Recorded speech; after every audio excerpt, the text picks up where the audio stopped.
নমস্কার বন্ধুরা, রিনাস কিচেন থেকে স্বাগত। আজ আমি তোমাদের সন্দেশ করে দেখাবো। প্রথমে আমি 250 গ্রাম ছানা নিয়েছিলাম।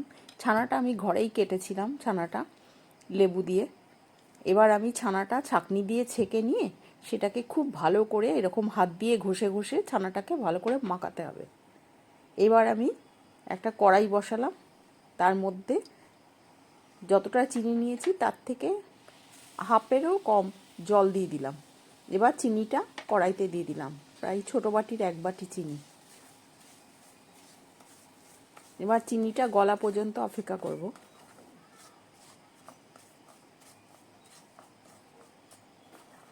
গ্যাসটা মাঝারি আঁচে রাখতে হবে, বেশি বাড়িয়ে দিলে চিনিটা লাল হয়ে যাবে।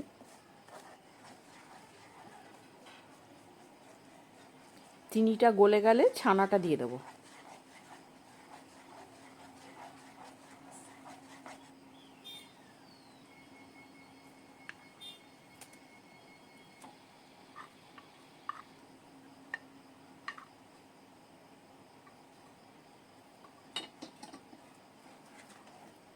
এবার ছানাটা দিয়ে চিনির সাথে নাড়িয়ে নিতে হবে।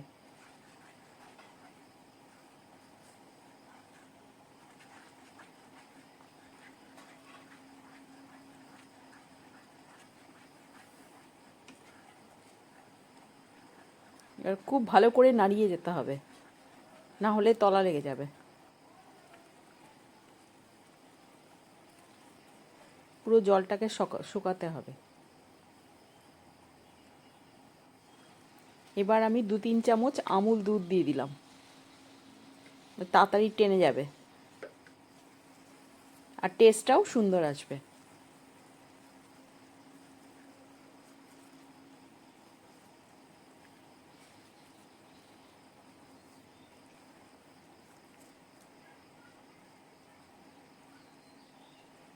এইবার শুকিয়ে গেল ভালো করে, এবার নামিয়ে দিতে হবে।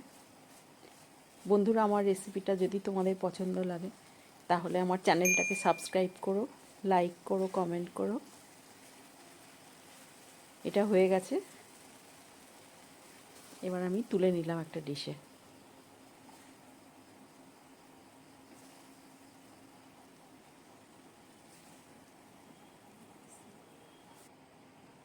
এবার আমি একটা ডিশের মধ্যে একটু ঘি লাগিয়ে নিলাম।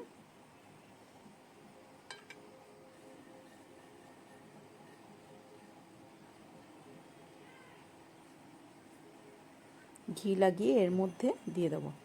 এটাকে 1 ঘন্টা ঠান্ডা করে ফ্রিজে রেখে এবার আমি চাকু দিয়ে কাটলাম।